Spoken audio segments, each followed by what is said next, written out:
My wife cheated on me for 6 months while I saved for our future. 3 years later, her parents begged me to visit her in the hospital. But what happened left me speechless. I'm 34 years old. I work in financial consulting, and 3 years ago I divorced my wife after discovering she was cheating on me with some guy who wasn't even worth it. I thought that with time everything would heal, that I'd get over it and move on with my life. But it turns out the universe has a really twisted sense of humor, because about 2 months ago, I ran into my ex's parents at the grocery store, and they asked me to go visit her in the hospital because she's dying. Yes, dying. And now my whole family is divided on whether I'm a heartless monster or whether I have every right to tell them all to go to hell. So, I guess I need to tell this whole story from the beginning to figure out what the hell I'm doing with my life. Amanda and I met when we were like 20. We were classmates in college, you know, one of those couples that starts as friends and then falls in love and everyone says they're made for each other. We were together 7 years before we got married, and during all that time I thought I knew her perfectly. That we were that type of couple that ends up together until they're old telling stories to their grandkids. We got married when we were 27. It was a small but nice wedding.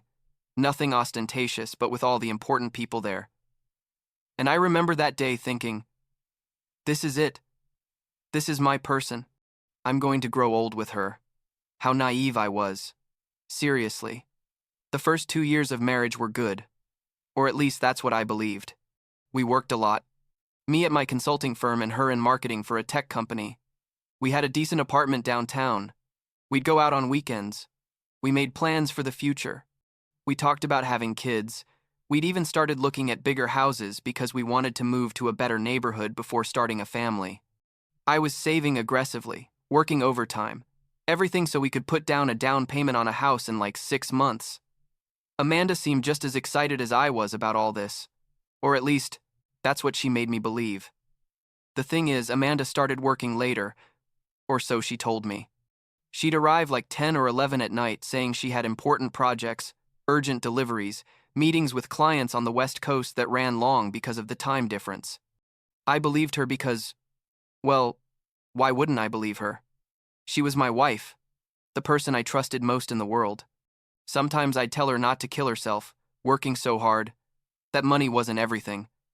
But she insisted this was temporary, that after this big project things would calm down. I, like an idiot, would make her dinner and leave it in the microwave for when she got home. I'd even send her supportive messages like, "You got this, babe. You're almost done with this project." Everything fell apart on some random Tuesday in March, I think. Or maybe it was April. I don't know. The point is, it was a completely normal day until it wasn't. Amanda forgot her phone at home when she left early that morning.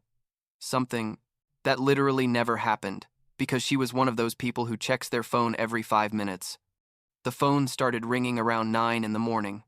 I was working from home that day, and I saw it was a message from some guy named Kyle. I wasn't going to check my wife's phone. I'm not one of those controlling, jealous husbands. But something in my stomach felt weird, like a bad hunch. You know what I mean? So I unlocked it. She'd never hidden her passcode from me anyway, and I opened the messages. What I saw made me feel like I'd been hit in the stomach with a baseball bat. There were messages from this Kyle, hundreds of messages, saying things like, "Last night was incredible, and I can't wait to see you again, and your husband is an idiot if he doesn't realize what he has." I scrolled up. My hands were shaking so much I almost dropped the phone. And there were pictures, conversations about hotels, plans to see each other after work. All that time she was supposedly working late. There were messages from her telling him she was going to leave me soon, that she was just waiting for the right moment. I read every damn message, and with each one I felt like pieces of my chest were being ripped out. I sat on the couch, I don't know how long, maybe an hour, maybe 3, just staring at that phone trying to process what I'd just discovered. Part of me wanted to believe it was a misunderstanding, that there was some logical explanation, but the other part, the rational part, knew exactly what I was seeing. My wife, the woman I'd planned to have children with whom I'd signed a mental mortgage for the next 50 years, was cheating on me, and on top of that was talking shit about me with the guy she was cheating with. That's what hurt the most, I think. Not just the betrayal, but knowing that she saw me as a boring idiot. When Amanda got home that night, like 6 in the evening, because I guess she couldn't see Kyle that day. I was sitting in the living room with her phone in my hand. She came in all normal, with a smile, gave me a kiss on the cheek, and said something like, "Hi, love. What a long day." And I just held out the phone to her without saying anything. I watched her face change from confusion to recognition to absolute panic in a matter of seconds. She went pale, completely white, and started stuttering, trying to say something, but I interrupted her and asked her how long she'd been fucking Kyle. Never in my life had I used that tone of voice with her, cold and sharp like a knife. She immediately started crying, threw herself on her knees in front of me, and started with the whole show of, "I'm so sorry. It was a terrible mistake. It doesn't mean anything. I love you. I can change." I just watched her cry and felt nothing. Absolutely nothing. It was as if everything I'd felt for her for 7 years had evaporated the moment I read those messages. I asked her, how long, and between sobs, she told me, like, 6 months. 6 months. Half a year of my life being the idiot husband making dinners and sending supportive messages while she was seeing someone else. I told her to leave the house that very night, that she could stay with her sister or with Kyle or whoever the hell she wanted, but that she wasn't going to spend one more night under the same roof as me. She begged me to give her another chance, that we could go to couples therapy, that she was going to end everything with Kyle, that I was the love of her life, and she'd made the biggest mistake of her existence. But I'd already made my decision. I told her she had an hour to pack what she needed, and that tomorrow she could come back for the rest with someone present, but that tonight she was leaving. It was brutal. I know. But in that moment I didn't care about anything except getting her out of my sight. She kept crying and begging. She even tried to hug me at one point, and I pulled away so fast I almost knocked her to the floor. I couldn't stand her touching me. I was physically disgusted by the idea that the same hands that had touched that guy were touching me. The next day I hired a lawyer. A good and expensive one, because I'd been smart enough to have her sign a prenuptial agreement before we got married. My dad had insisted on that, and although at the time it seemed unromantic, now I was infinitely grateful he'd put that idea in my head. The divorce was relatively quick and clean, at least in legal terms. She kept her car and her personal stuff. I kept the apartment and most of our savings because the agreement stipulated that in case of proven infidelity, the distribution of assets would favor the affected party. Her parents, Carol and Stephen, tried to contact me a couple times to mediate and ask me if I wasn't being too harsh, if we couldn't try to fix things like adults, but I made it very clear to them that their daughter had destroyed our marriage, and that I had absolutely nothing to talk about with any of them. I started therapy like 2 months after the divorce because I realized I wasn't processing anything in a healthy way. I was just burying everything under layers of work and gym and going out with friends where I pretended I was fine.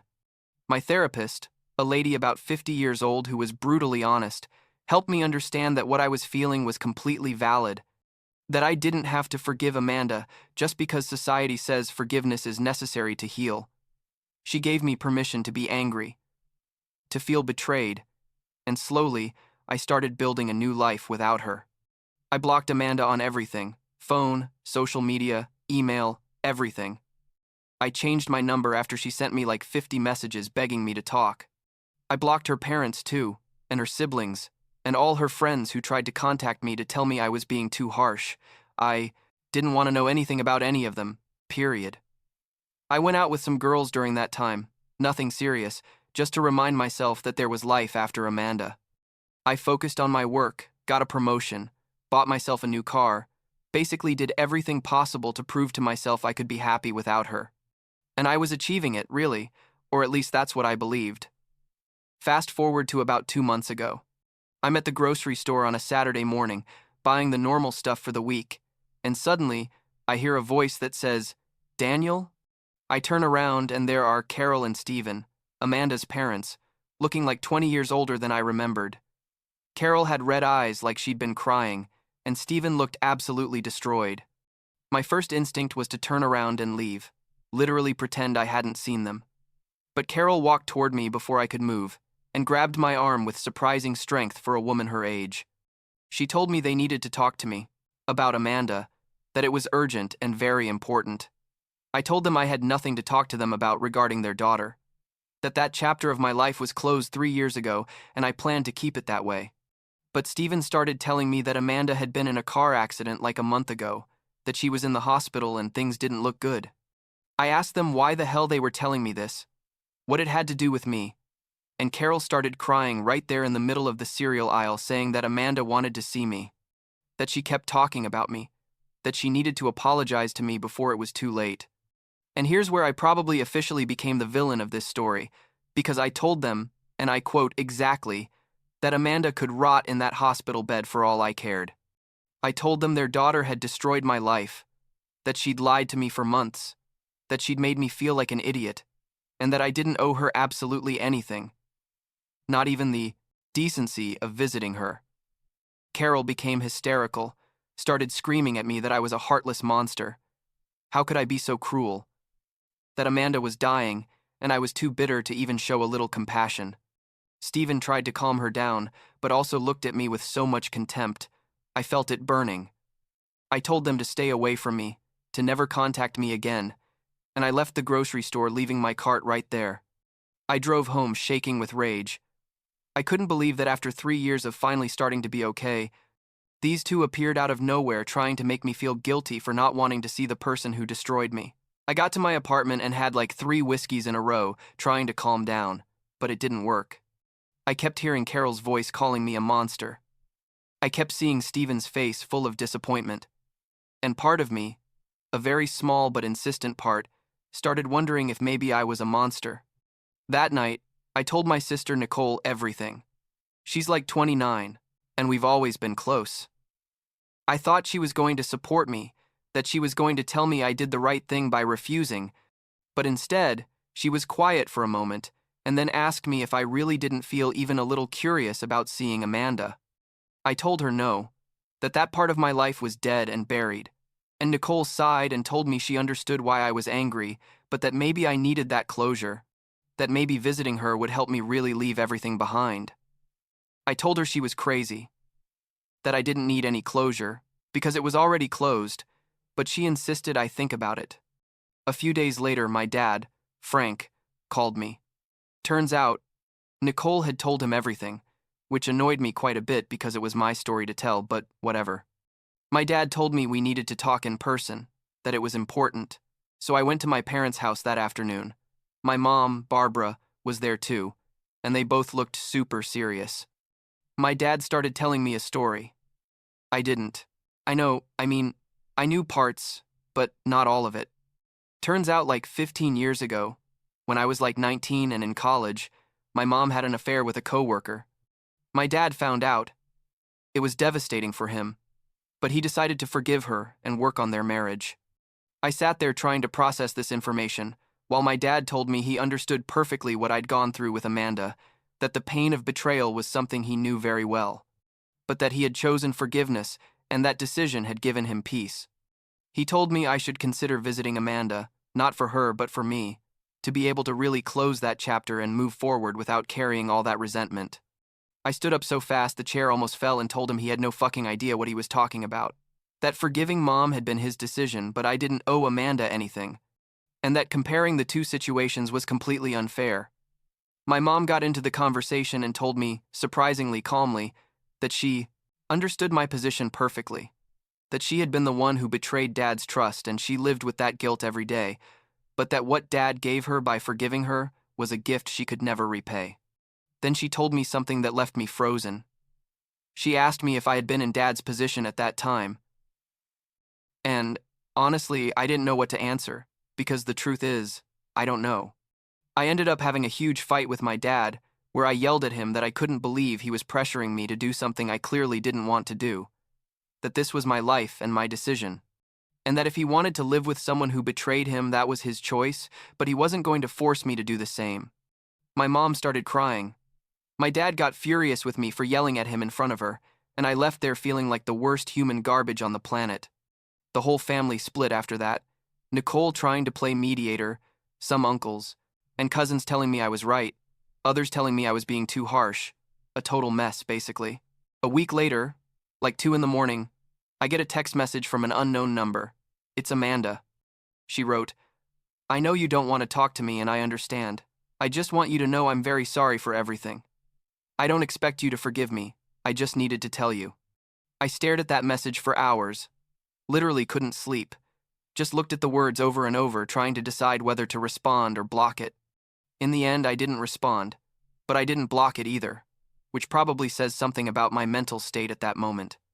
My mom called me a few days later and told me she'd talked to Carol. I don't know how the hell she got her number, but she did, and that she'd told her Amanda wasn't getting better, that the doctors weren't giving her much more time. My mom told me this very calmly, without pressuring me, just informing me, and then added that she would support me in whatever decision I made. But to remember that some regrets last forever. That phrase got stuck in my head like a drill. Some regrets last forever. And I started wondering if someday I was going to regret not having gone. More days passed, maybe a week, and I kept thinking about all this constantly. I couldn't concentrate on work. I couldn't sleep well. I couldn't do anything without my brain going back to the same place. Should I go? Shouldn't I? Does that make me weak? Does that make me strong? Do I even care what others think? The therapist told me the only opinion that mattered was mine, that I had to ask myself what I needed, not what others thought I should do. But I didn't even know what I needed. One night, I think it was Thursday. I don't know why I remember that. I woke up like 2 in the morning with absolute clarity about what I had to do. I got dressed, grabbed my car keys, and drove to the hospital. The drive was like 30 minutes, but it felt like 5 hours, the whole time, thinking if I was doing the right thing or if I was betraying myself. I got to the hospital, parked the car, and sat there in the parking lot for I don't know how long, maybe an hour, just looking at the entrance and trying to convince myself to go in. I finally went in, asked the receptionist for Amanda. She gave me the room number without asking questions, and I went up in the elevator feeling like I was going to throw up at any moment. I walked through the hospital hallways, that smell of disinfectant and illness that all hospitals have, and found her room. The door was closed. I put my hand on the handle and stood there, frozen, wondering if once I went in I would be able to come out being the same person. I opened the door, and there she was. Amanda. But she wasn't the Amanda I remembered. She was thin, pale, connected to a bunch of machines. She looked fragile, like she would break with just a touch. Her eyes were closed, and for a moment, I thought she was asleep. But then she opened them and saw me standing there at the door. I saw her eyes immediately fill with tears, and she said my name with a voice so weak I barely heard her. I approached the bed. I don't know why. My legs moved on their own, and I sat in the chair that was beside it. She started crying and saying, "I'm sorry," over and over, that she knew she didn't deserve my forgiveness, that she'd ruined the best thing she had in her life, that she'd been a selfish idiot who didn't value what she had until she lost it. I just listened to her without saying anything, trying to feel something, anything, but all I felt was some kind of strange emptiness. I told her, after she finished talking, that I didn't hate her. Not anymore, that chapter had closed a long time ago for me. I told her what she did was wrong, that she'd hurt me a lot, but that I'd moved on with my life and I no longer carried that resentment in the same way. She asked me if I could ever forgive her, and I told, in her, the truth. That I didn't know. That maybe yes or maybe no, but that it didn't really matter anymore. What mattered was that I was okay, that I'd rebuilt my life, and that she had to make peace with herself, not with me. We were silent for a while, just the sound of the machines filling the room. Then she told me that Kyle had left her like 6 months after we got divorced, that it turned out he only wanted the excitement of an affair, and that when she became his official girlfriend, he got bored of her. Part of me wanted to say, "You deserve it," but I didn't because, honestly, what was the point? She'd suffered enough already, clearly, and I wasn't going to gain anything from being cruel in her last days. I stayed like 20 more minutes, maybe half an hour, I'm not sure.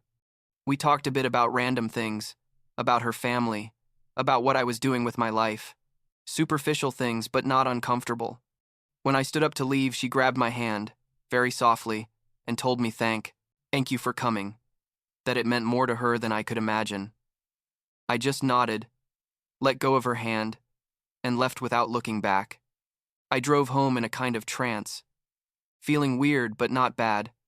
It was like a weight I didn't even know I was carrying had lifted from my shoulders. I didn't feel happiness or sadness, just a kind of strange peace, like I'd finally closed a door I'd left ajar for 3 years. Amanda died 2 weeks later. I found out from Nicole. I went to the funeral, stayed in the back, didn't talk to anyone, just wanted to be there as a kind of definitive endpoint. Carol and Stephen saw me but didn't approach. They just nodded from afar and I nodded back. I think they understood that I'd done what I could, that I'd gone to see her when I had no obligation to do so, and that was enough. My dad hugged me after the funeral and told me he was proud of me, that I'd made the right decision in the end. Was more comforting than any words. Now, like 2 months after all this, I feel different. I can't explain it exactly, but it's like I can finally breathe completely. You know what I mean? For 3 years I'd been carrying this anger and this resentment and this need for Amanda to pay for what she did to me, and seeing her there in that hospital bed, dying, I realized she'd already paid enough. Life had given her its own form of justice, and I didn't need to add more pain to that. I don't know if I forgave her. Honestly, I'm not sure what it really means to forgive someone who betrayed you so deeply, but I do know I no longer feel that fire in my chest when I think about her. It's more like a wound that healed, leaving a scar. It's there, I can see it, but it doesn't hurt anymore when I touch it. I'm dating someone now. A girl I met at work like a month ago. Her name is Jessica, and she's completely different from Amanda in every possible way. I still haven't told her this whole story, but I know eventually I'll have to, and I think now I can finally do it without feeling like I'm drowning in the process. My dad and I are good now. We apologized to each other for the fight we had, and although I'm still not completely comfortable with the idea that my mom cheated on him, I understand that their relationship is theirs, and what works for them doesn't have to work for me. Nicole is happy that I've finally found some peace, and my mom, well, she just tells me she's proud of me for being brave enough to face something I didn't want to face. I guess the lesson in all this, if there is one, is that closure doesn't always come from where you expect and doesn't always look like you thought it would. I thought closure was cutting all contact and pretending Amanda never existed, but it turns out I needed to see her one last time, hear her apology, and realize she no longer had power over me. It wasn't for her that I went to the hospital that night. It was for me, to prove to myself that I could face my past without falling apart. Do I regret going? No. Do I regret saying those harsh things to her parents at the grocery store? A little, but I also understand I was protecting my peace of mind in that moment, and I can't blame myself for that. Do I still think about Amanda? Yes, sometimes, but not with that sharp pain that used to paralyze me. Now it's more like a soft sadness for what could have been but never was. Life goes on, I guess, and so do I. I'm 34 years old. I work in financial consulting, and 3 years ago I divorced my wife after she cheated on me. She died 2 months ago and I went to see her before that happened. And now I'm here, living my life, trying to be better every day, and finally feeling like I can look forward without the past constantly pulling me back. It's not a happy ending like a Hollywood movie, but it's my ending, and that's enough.